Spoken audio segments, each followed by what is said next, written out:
Tonight, hatid ng DZRH TNT.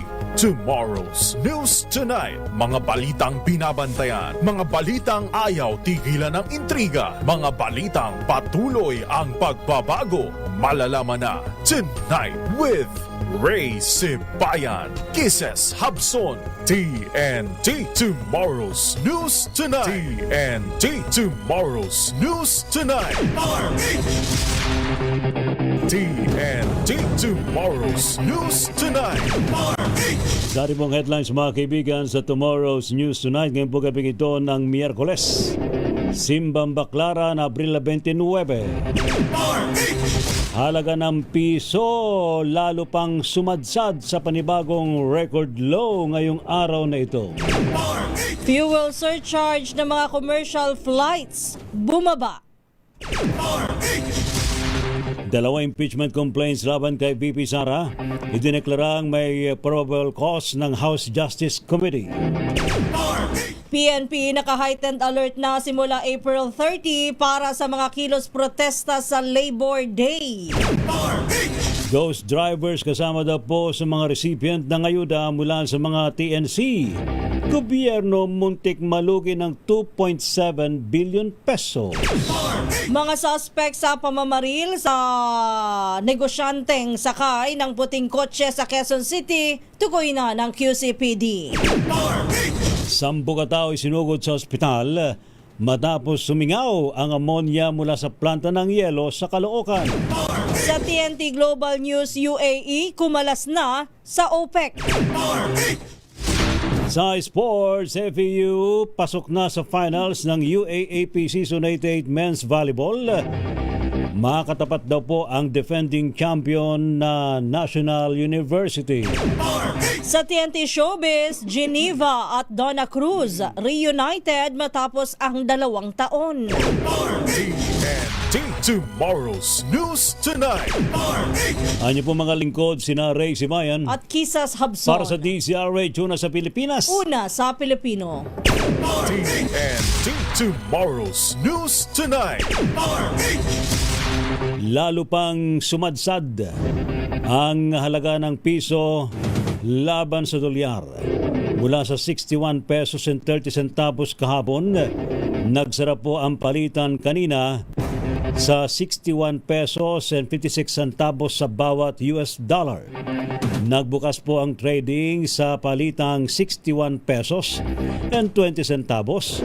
Sumadsad sa palitang 61 pesos and 67 centavos sa intra-trading hanggang sa 61 pesos and 20 centavos bago natapos sa 61 pesos and 56 centavos ang palitan bawat dolyan ngayong araw na ito.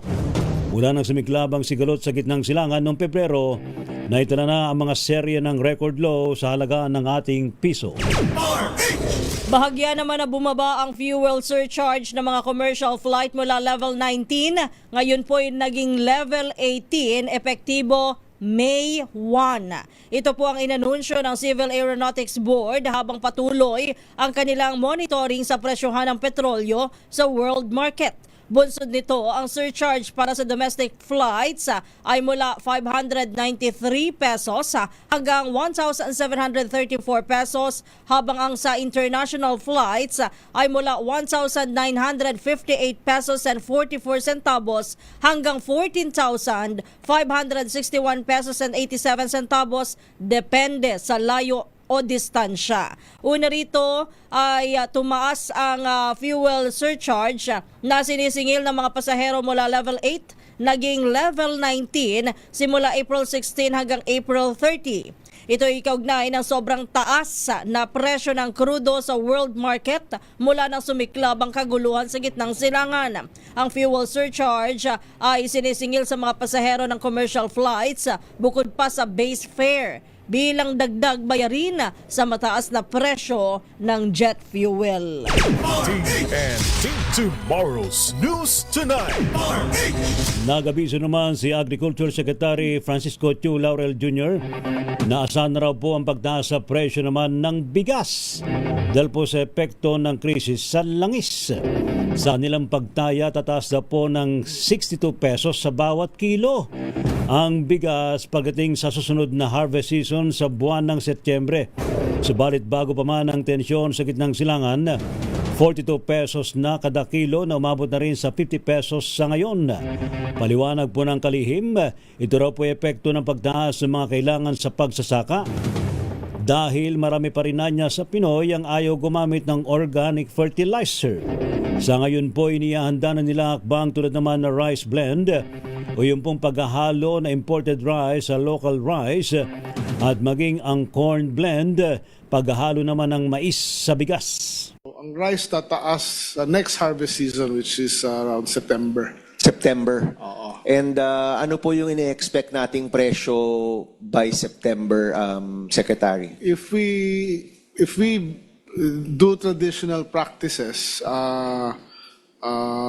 na pareho pa rin yung urea gagamitin, hindi tayo gagamit ng alternative, or yung farmers natin will not adopt the alternative fertilizers na sinasuggest ng DA, it can be, the computation as of yesterday is 62 pesos. Per kilo? Per kilo. At magkano ho yung average po ngayon? Average before the war was 42. Ngayon siguro nasa mga 50. Samantala, walang dapat na maging pagtaas sa presyo ng mga pangunahing bilihin hanggang sa May 10. Ito po ang tiniyak ng pamahalaan habang nahaharap pa rin ang bansa sa epekto ng mataas na presyo ng krudo sa world market. Ayon sa Department of Economy Planning and Development o ayon kay DepDev Undersecretary Joseph Capuno, ang price stability commitment ay inihayag ng Department of Trade and Industry bilang bahagi ng Uplift Program o Unified Package for Livelihood Industry for Food and Transport. Una nang iniulat ng DTI ang no price increase commitment sa basic necessities and prime commodities hanggang sa May 10. Kaugnay nito ay sinabi naman ni Undersecretary Capuno na may mga hakbang na ginagawa ang pamahalaan para maibsan ang epekto ng mataas na presyo tulad ng logistics support, toll rebates at port fee relief, maging epesyente ang supply chain at manatiling matatag ang presyo ng mga bilihin. TNT Tomorrow's News Tonight. Samantala, umarap naman sa Senado ang Meralco at ang ERC, ang Energy Regulatory Commission, para ipaliwanag ang mataas sa singil sa generation charge ng kuryente. Ayon po kay Senador Sherwin Gatchalian, Chairman ng Proactive Response and Oversight for Timely and Effective Crisis Strategy o PROTECT Committee, questionable daw po ang 75 centavos per kilowatt hour na itinaas sa singil sa generation charge. Subalit paliwanag po ng Meralco dahil lamang ito sa foreign exchange o palitan po ng ating piso laban sa US dollar. Dahil po dito'y sinabi ni Gatchalian na tiyak na meron pang panibagong bill shock dahil sa hindi pa kasama sa mga dahilan ng electricity hike ang pagtaas naman sa presyo ng langis. Nanawagan po si Gatchalian sa ERC na makialam na dahil sa may kapangyarihan umano silang ipagutos na maging staggered o utay-utayin ng gagawing pagtaas sa singil sa kuryente. Sa iba pa nating mga balita, sa bisa ng unanimous vote, nakakita ng probable cause ang House Committee on Justice upang ipa-impeach si Vice President Sara Duterte. Ito ay batay sa dalawang reklamo laban sa pangalawang Pangulo. Sa pagtatapos ng impeachment proceedings ngayong araw, wala sa 53 miyembro ng Justice Committee ang tumutol sa nabanggit na desisyon. Partikular na nakitaan ang probable cause ang dalawang reklamo na may kaugnayan sa pagtataksil sa tiwala ng taong bayan o betrayal of public trust at paglabag sa saligang batas. Itinakda ng panel sa May 4 ang susunod na pagdinig para sa final report o rekomendasyon bago isumite sa plenaryo ang consolidated complaints. TNT tomorrow's News Tonight. Samantala naman mukha daw pong mahihirapan na makuha ang 1/3 votes mula sa mga miyembro ng Kongreso kung may free will at hindi napipressure. Ito naman ang sinabi sa DZRH News ni dating Congresswoman Bernadette Herrera ng Bagong Henerasyon Party List. Ayon po kay Herrera, bagamat unanimous ang nakuhang boto ng House Justice Committee, marami pa rin naman sa dati niyang kasamahan ng gagawa ng conscience vote. Aminado rin ng dating mambabatas na nagulat siya sa itinakbo na impeachment case ni VP Sara Duterte dahil ngayon lamang nagkaroon ng mga ganitong pagdinig. Sana they vote on their own conscience at yung tingin nilang tama. Not because they're afraid of budgets, they're afraid of consequences. Kasi at the end of the day, we are legislators. Wala dapat nagkocontrol sa ating pag-iisip kung di yung constituents na pinaglilingkuran natin.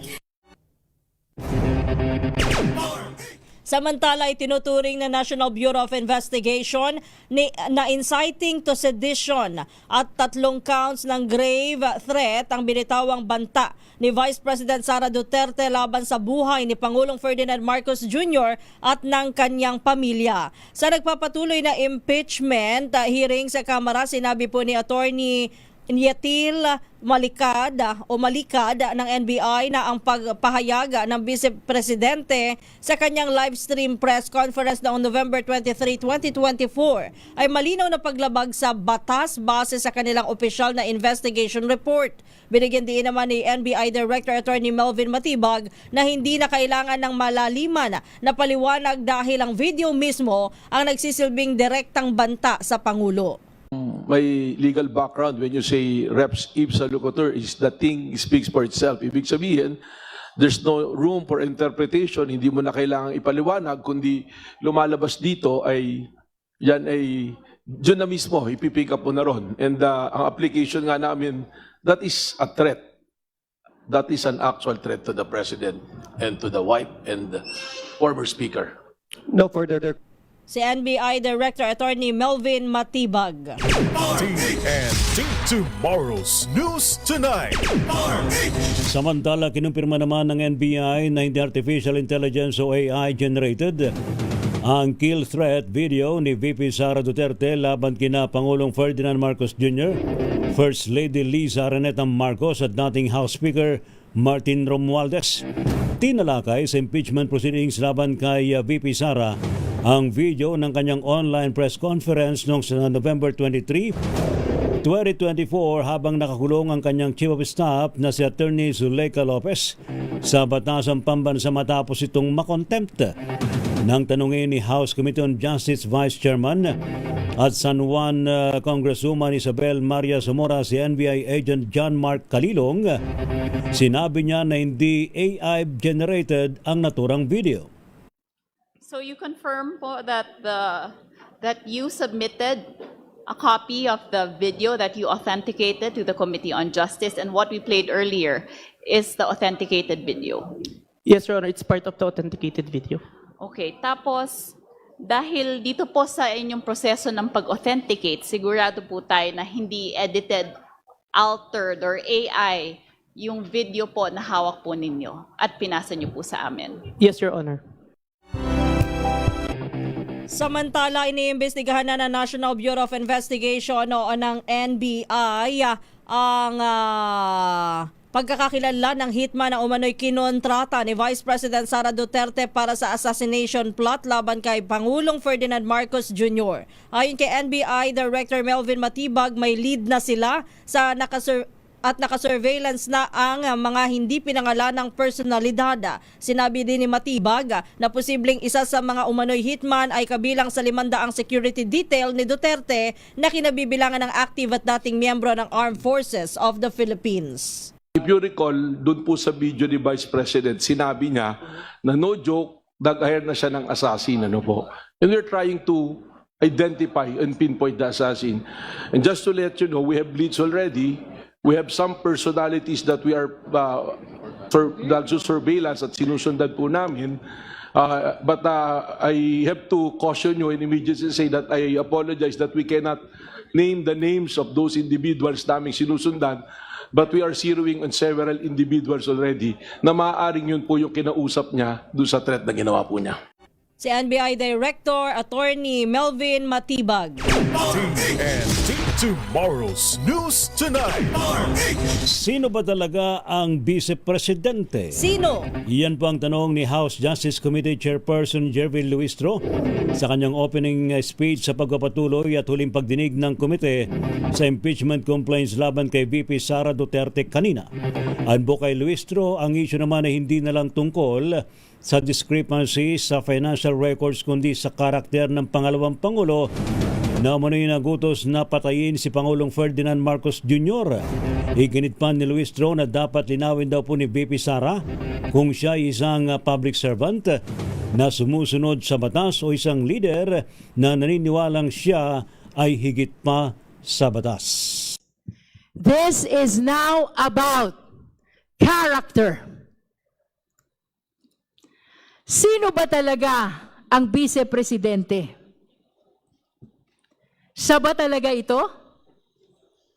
Ang Vice Presidente, ang ikalawang pinakamataas na opisyal ng Republika ng Pilipinas na malinaw na nagbanta sa buhay ng Presidente, na nag-utos na patayin ang Presidente. Siya ba itong uhaw sa karahasan na nakuha pang magsalita tungkol sa pagpugot ng ulo ng Presidente? Yan po mga kaibigan si Congresswoman Jervil Luistro ng House Committee on Justice. Samantala, hindi binuksan sa pagdinig ng House Justice Committee ngayong araw, April 29, ang selyadong greenbox mula sa Bureau of Internal Revenue na naglalaman ng tax records ni na Vice President Sara Duterte at Attorney Mans Carpio. Ito po ay matapos ibasura ng komite ang mosyon ni Congressman Laila De Lima na silipin ang laman nito sa gitna ng nagpapatuloy na impeachment proceedings. Sa naging botohan, nakakuha lamang ng 6 na botong pabor sa mosyon ni De Lima habang 38 naman ang bumoto laban dito o 0 abstention. Matatandaan na isinumite ng BIR ang naturang kahon noong April 22 ngunit hinarang ang pagbubukas nito dahil sa paglalabas ng sensitibong tax records ay maaari lamang umanong gawin sa isang executive session at hindi sa public hearing. With 6 votes in the affirmative and 38 votes in the negative, with 0 abstention, the motion to open the box is hereby denied. So ruled.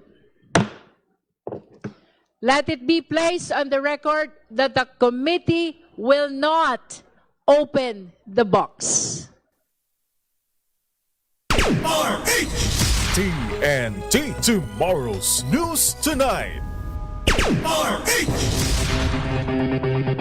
Samantala naman, standby pa rin po sa iba pang mga balita mga kaibigan sa Tomorrow's News Tonight. Sa ating pa rin pong mga balita mamaya. Kung may ghost drivers, mayroong ghost riders. Napanood mo na ba yung pelikula Ghost Riders? Oo naman. Yung itsurang bungo na umaapoy-apoy. Oo. Pero ito, ibang klase ito eh. Sila'y manggagancho, ano ha? Kaya nga. Oo, mantakin mo, abay libo-libo sila, ano ha? Abay kung tutusin, kapag naibigay para lahat yung kanilang yung ayuda, abay malulugi daw po ang gobyerno ng 2.7 billion pesos. Wow! Samantala mga suspects pamaril at pagpatay sa negosyanteng sakay ng isang puting kotse sa Quezon City, tukoy na raw po ng Quezon City Police. 10 katao abay dinala po sa ospital matapos pong maapektuhan ng sumingaw na amonya sa isang planta ng yelo sa Caloocan. Sa TNT Global News, United Arab Emirates abay kumalas na raw po sa Oil Petroleum Exporting Countries Plus. Sa TNT Sports, FEU Tamaraos pasok na raw po sa finals ng UAAP Season 88 Men's Volleyball. Makatapat naman daw po ang defending champs na NU. Sa showbiz, Geneva at Donna Cruz. Wow! Hindi kasama si Cheryl, ha? Di ba 3 Cruz yan? Magpipinsan yan, di ba? Oo, Cheryl, Geneva at Donna. Abay reunited daw po matapos ang 2 taon. Anong reunited ba yan? Reunited na sila ay nagsama-sama Kakanta lang? ba sila? O sila ay may concert? O sila ay mayroong movie? Malalaman natin yan sa report ni Don Carlos. Pilipinas ang oras, alas 9:36 ng gabi.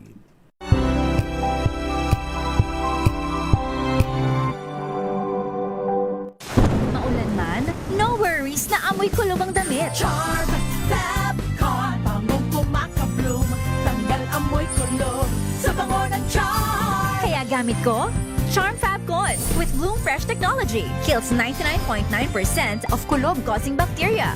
May aroma burst pa of thousands of flowers and berries. Ang sampay sa loob, no amoy kulob. Bangong kumakabloom sa charm. Charm Fabcon. ACS.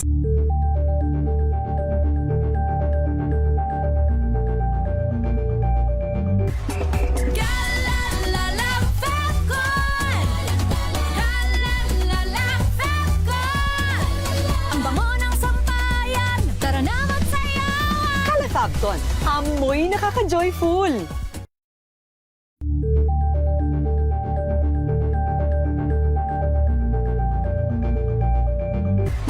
Galalala Fabcon. Galalala Fabcon. Ang bango ng sampayan, tara na magsayawan. Kala Fabcon, amoy nakaka-joyful.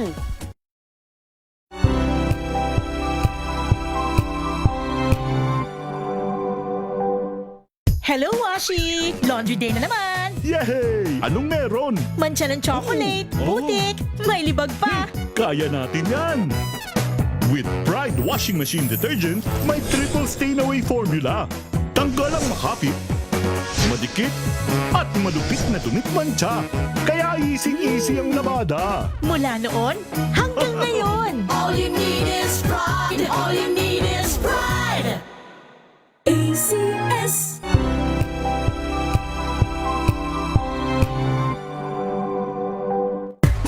Galalala Fabcon.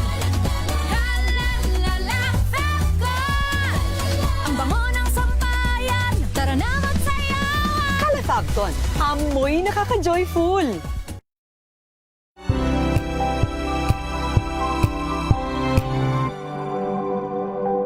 Abangan this Saturday.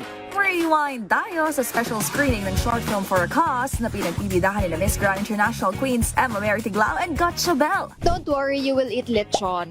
Lechon. Lechon. And Secret. Yang. You will spill again? What's that? balikan din natin ang electrifying performance ng K-pop group X-Love sa Pinas. That's my best ass. That's your best ass. I done did some this day the hell up on my best ass. At kilig vibes natin ng Thai Jill stars TK Norris sa Pinoy Chowders.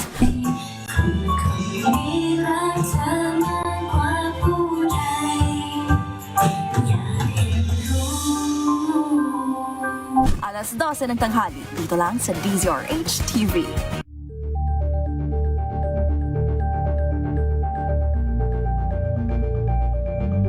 We've got you covered. From the hottest hits, exclusive interviews, kilig to the bones fan meet experience, and hataw performances of your favorite stars. Saturdays, 12 noon, dito lang sa DZRH TV.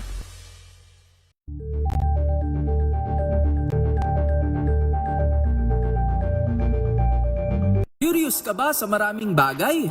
Kami na ang bahala dyan. Aalamin, tutuklasin at bibigyang linaw namin ang mga katanungang bumabagabag sa inyong isipan. Sa programa kung saan ang bawat sagot ay galing lamang sa mga eksperto. Ang Expert's Opinion, tuwing linggo 3:00 ng hapon, dito lang sa DZRH TV.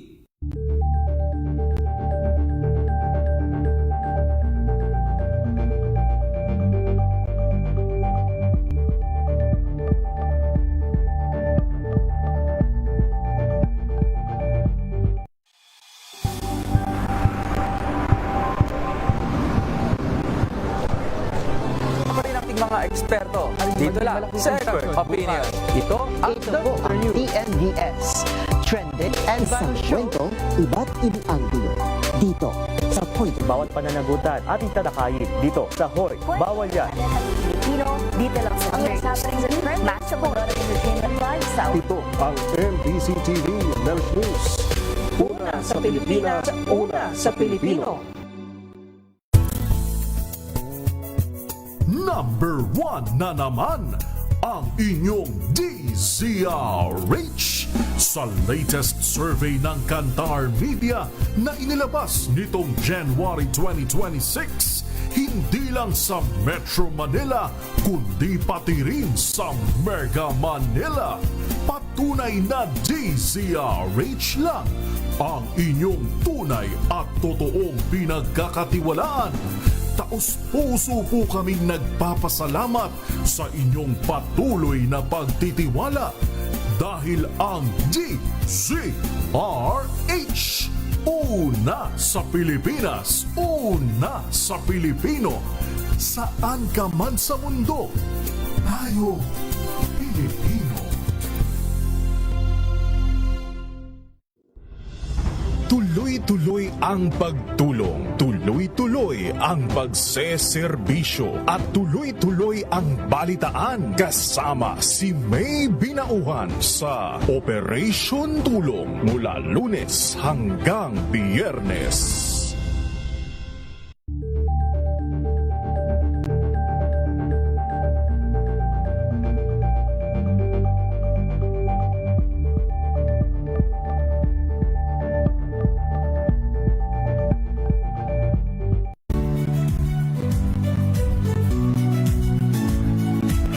Magandang araw mga kaibigan. Ito po ang inyong balerina ng bayan, si Lisa Makuha Elizalde, na nag-aanyaya sa inyong samahan kami at ang aming mga espesyal na panauhin para sa kalahating oras ng masayang kwentuhan sa aming programang Art to Art, kung saan ang usapang sining at kultura ay para sa lahat. Huwag kaliligtaan, tuwing linggo, 3:30 ng hapon, dito lamang sa DZRH Radio, DZRH TV, at via online streaming.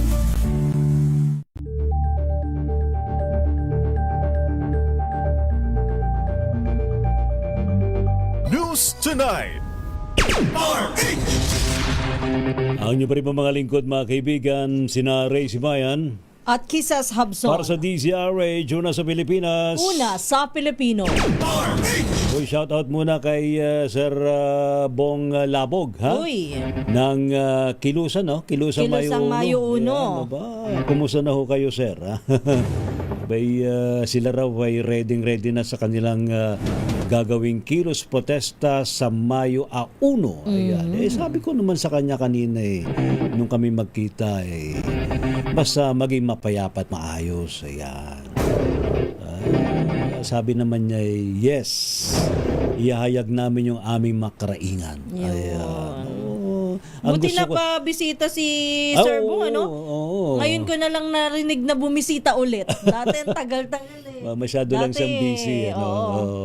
Saka ang gusto ko sa kanilang mga kilos protesta yung taas ang sweldo. Ayan, gusto ko yan. Maganda yan. Kasi lahat tayo damay dyan, mga manggagawa. And tomorrow's News Tonight. Samantala, meron tayong update mula kay Noche Cacas, top 5 most wanted person ng Eastern Police District sa kasong sexual assault at acts of lasciviousness arestado na Marikina City PNP.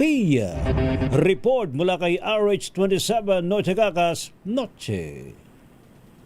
Lakay Ray at Kises hindi nakapalaga sa pag-aresto ang isang lalaking pinaghahanap ng batas sa dalawang criminal case sa lungsod ng Marikina.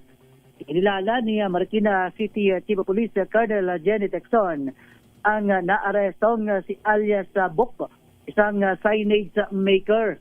Ayon kay Texon, nasa top 5 most wanted person ng APD o Eastern Police District si alias Bok na sinilbihan ng warrant of arrest sa Bayanan Avenue, Barangay Concepcion 1. Ayon pa kay Texon, nagugat ang pag-aresto ng maglabas ng warrant of arrest ang dalawang korte ng Marikina City para sa sexual assault na may piyansang 200,000 pesos at act of lascivious business na may piyansang 108,000 pesos. Nasa kustodiya na ng Marikina City Police Station ang akusado. RH27, nunod si Kakas DCRH, una sa Pilipinas, una sa Pilipino.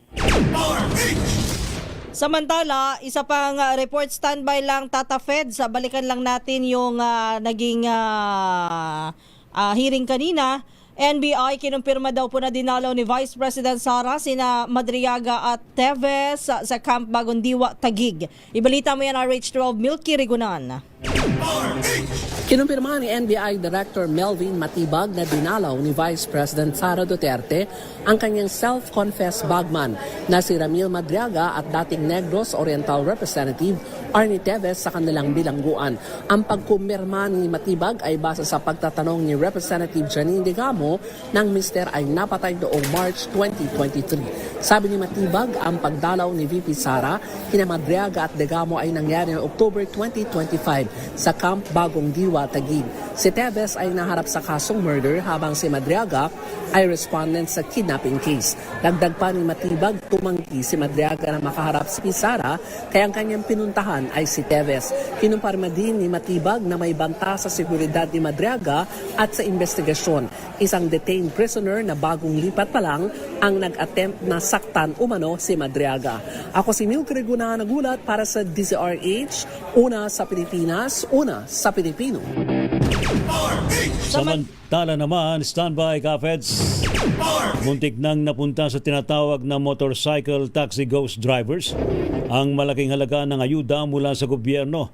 Ito ba'y matapos namang mabahala si DSWD Secretary Rex Gatchalian sa kahina-hinalang listahan ng MC taxi riders na tumanggap ng financial assistance. Nagugat ang problema ng mausisa ang malaking discrepancy sa naturang talaan na galing mismo sa database ng LTFRB at Transport Network Companies o TNC. Ayon po sa DSWD, ang problema ay hindi nangyari sa kaparehong payout kung saan ang ahensya ang natasang magsagawa ng validation sa mga lehitimong beneficiaries ng programa. Inagbo ni Secretary Gatchalian na maraming nagpakilalang motorcycle taxi drivers na tumanggap ng ayuda ay kasama sa tinatawag na junk list. Batay sa pagtaya kung hindi raw ho napigilan, abay muntik na. Muntik na raw hong malugi ang gobyerno ng 2.7 billion pesos mula sa kinahinalang talaan ng motorcycle taxi ghost riders. Samantala, suspect naman sa karnaping at illegal na baril, arestado ng pulisya sa Bulacan. Ibalita mo yan, Federico Manalili. Yes, access sa try niya dahil nga sa tulong ng taong bayan at natikuyugin yung suspect sa pagtangay nga ng motorsiklo at nagresulta nga ng pagka-aresto nito. Kinilala ni Police Lieutenant Colonel Erica Sister, hepe ng Pulilan PNP, ang arestadong suspect na si alias Oming, ito 27 anyos, at residente ito ng Barangay Taal, Pulilan, Bulacan.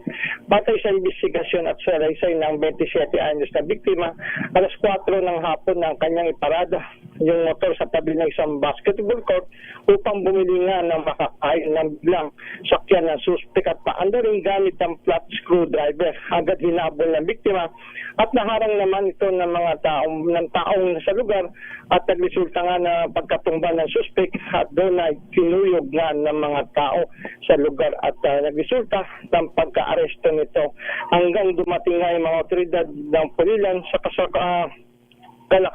kalaunan ay may nakasiksik pala itong dalang baril ng isang caliber 22 at kargado ng 7 bala. Ay nakapit na sa custodial facility ng Pulilan Police Station ng arestadong suspect habang itinaharap sa mga kasong RA 10591 at RA 10883 yung Anti-Carnapping Act. Federico Manalili para sa Disari Tuna sa Pilipinas, una sa Pilipino. TNT Tomorrow's News Tonight. Samantala naman umabot po sa higit sa 9 milyong Pilipino o 35% ng mga pamilya sa bansa ang ikinukonsidera ang kanilang sarili na mahirap. Sa survey po na Okta Research sa unang quarter ng taong 2026, ito raw po ay mas mababa ng 2% kumpara sa self-rated poverty noong December 2025. 24% naman ng mga pamilyang Pilipino ang nagsasabing hindi sila mahirap, habang 41% naman ng hindi sigurado. Magpapakalat naman ang Philippine National Police ng higit na 100,000 mga pulis nationwide. Yan ay para sa pagdaraos ng Labor Day sa May 1 o Mayo 1. Kasabay nito, sinabi ni PNP spokesperson Brigadier General Randolph Tuanyo na ka-heightened alert na ang buong pulisya bukas April 30 hanggang sa Sabado May 2. Gayunman, nilinaw ni Tuanyo na walang pagbabanta sa seguridad sa Biyernes, ngunit kailangan nilang maging handa at rumisponde kung kinakailangan. Mayroon anyang 3 grupo na nag-apply ng rally permit sa Maynila ngunit hindi inaprubahan dahil sa target nilang venues ay nasa labas ng itinakdang Freedom Parks. Asahan ang mga rally sa harap ng US Embassy, UP Diliman, Welcome o Mabuhay Rotonda at DSWD Quezon City. Samantala, mas pinaigting pa ng Philippine National Police ang manhunt sa 2 suspect sa nangyaring ambush sa Timog, Quezon City kahapon. Kapwa patay ang 2 biktima ng isugod sa ospital, sanhi ng mga tama ng bala sa kanilang katawan. Ayon po kay PNP spokesperson na Brigadier General Randolph Tuanyo, pinatitiyak daw po ni PNP Chief General Jose Melencio Nartates Jr. na tutukan ang naturang kaso at agad na arestuhin ang mga suspect.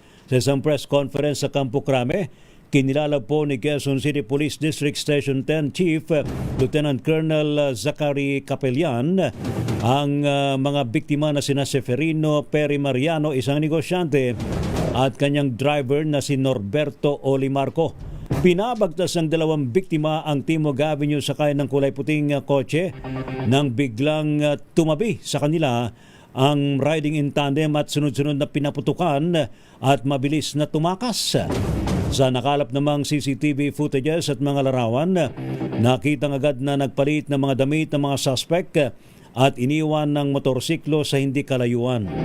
Nanawagan naman sa publiko si Tuanyo na agad daw tumawag sa emergency hotline 911 kapag naispata ng 2 suspect sa krimen.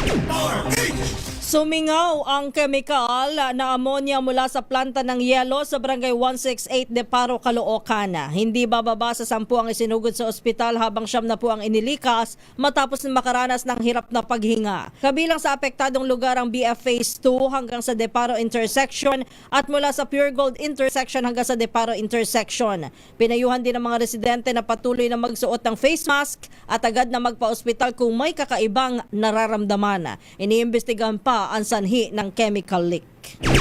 TNT Top News Trending Worldwide. Sa din pong TNT Global News, United Arab Emirates UAE abay kumalas na raw po. Tumalikod na sa grupo ho ng mga bansa sa loob ho ng Oil Petroleum Exporting Countries Plus. Ating alamin sa report ni Wina Pearl Hesoro. Miss Wina. Inanunsyo ng United Arab Emirates na aalis na ito sa OPEC simula May 1, isang hakbang na maituturing na malaking dagok sa samahan ng mga bansang nagpro-produce ng langis.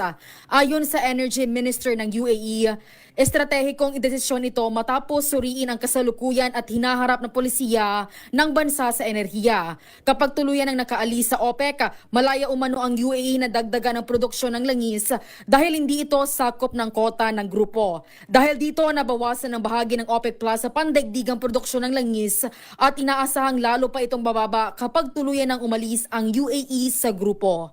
Para sa TNT Global News, ito si Wina Perlasoro ng DZRH. Una sa Pilipinas, una sa Pilipino.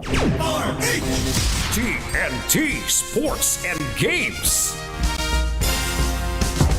Sa ating TNT Sports FEU, pasok sa finals ng UAAP Season 88 Men's Volleyball, makakatapat ang defending champ na NU. Ibalita mo yan, Kyle Buyas. Pasok na muli finals ng UAAP Season 88 Men's Volleyball Tournament ang Far Eastern University. Yan ay matapos talunin ng number 1 seed team na FEU ang number 4 seed na Ateneo de Manila University sa scores na 25-20, 20-25, 16-25, 25-17 at 15-12 sa semifinals. Lumamang na ng isang set ang Ateneo pero hindi nagpatalo ang FEU at pinilit na magkaroon ng decider. Nanguna sa labang ito si Drix Saavedra with 14 points at sinundan naman ni Abet Between with 12 points. Ito nang ikalawang sunod na nakatungtong ng finals round ng FEU. Noong Season 87, bigong mapataob ng FEU ang defending champions na National University. Ngayon naman, misulang rematch ng finals noong nakaraang season na magaganap sa laban para sa championship title dahil makakaharap ulit ng FEU ang NU Bulldogs na tumalo naman sa University of Santo Tomas ngayong semis. Para sa TNT Sports, ito si Kyle Bulias ng DZRH. Una sa Pilipinas, una sa Pilipino. Thank you, Kyle. Sa ating showbiz, Miss Geneva at Miss Donna Cruz abay reunited matapos ang 2 taon. Sige nga, anong gagawin? Ating alamin ang detalye sa report ni Don Carlos. Don, ikaw na. Hoy, Don. Ano nangyari sa'yo, Don? Ano nangyari sa'yo, Don? Sana sina Don. Donna. Don. Aba. Don, dito ka na. Mag-report ka na lang dito ng live. Kayang-kaya mo yan. Yakang-yaka mo yan. Yes. Ayan. Malaman natin. Saan ba sila mag-reunite? Ano, yes. At saka bakit hindi sinama si Cheryl Cruz? Ano nangyari? Si Mr. Dreamboy. Mr. Dreamboy. Ayan. Si Cheryl yun. Mr. Dreamboy. Go ahead, Don Carlos. Reunited ang magpinsan na sina Geneva at Donna Cruz na magkita kamakailan lamang matapos ang 2 taon. Sa isang Instagram post ni Geneva, nagtatalon-talon ang dalawa sa pagitan ng glass wall bago pa magkita sa loob ng isang restaurant. Saad pa ni Geneva na ganito pala ang feeling at tagpo kapag hindi nagkita ang dalawang super cousin at childhood besties sa 2 taon. Nag-comment naman si Donna na super na-miss niya raw si Geneva at nagpasalamat sa may kapal sa muling pagkikita. Samantala hindi pa muli nagkakasama ang 4 na magpinsan na sina Geneva, Donna, Sunshine at Cheryl Cruz. At yan ang trending na balita para sa TNT Showbiz. Ito si Don Carlos ng DZRH. Una sa Pilipinas, una sa Pilipino. Ayos. Yun. Astig ang dating Yes. pag live. Ang galing-galing naman ni Don Carlos. So 4 pala yan. Oo. Si Di ba dati Geneva. nagkaroon ng movie yan? Oo nga, Geneva, Donna, Cheryl, and Sunshine. Yun. Oo. Yung movie yan yung anti-kadenang bulaklak. Oo. Makita nga at mapanin ang bulaklak. Oo. TNT Tomorrow Sus Tonight. Ay, salamat sa matumutok po sa ating balita. Tomorrow's News Tonight. Senyorico Elgarico, maging si Willie Relador, Arvin Capasilio, Margarita Guerra, si Oyster Leo sa Ay, kanas teka lang. Oyster. Bago kumuta ng lahat, happy birthday kay Happy Ma'am birthday. Evan lang. Birthday ngayon ni Ma'am Evan lang. Para sa kanya. Sa'yo ang pag-ibig, sa'yo ang inumin. Happy birthday. Sana'y Ayan. Yan. Happy Ma'am birthday, lang. Ma'am Evan lang. Happy birthday po sa inyo. More blessings and long life. And advance happy healthy. birthday kay Miss Milky Rigonan tomorrow. Uy, kasi palang birthday ni Milky. Yes, mga world babies yan eh. Wow. Ayan tuloy, napagtutuloy ulit. Happy birthday. Yon. Sa'yo ang pagkain, sa'yo ang inumin. Happy birthday. Sa'y mabusog mo kami. TNT Tomorrow's News Time. Hoy, salamat daw. Tumutok po sa ating balita. Nandiyan si Elvin, at iba pa. Ayan. Si Restituto. O yan, Restituto Garcia from Italy. Ayan. Salamat sa inyo. Ano po mga lingkod mga kaigan, sina Ray Simayan. At Kisas House. Para pa rin po sa DZRH, Pilipinas. Una sa Pilipino. Kopya mo. Pilipinas ang oras sakto, alas 10 ng gabi.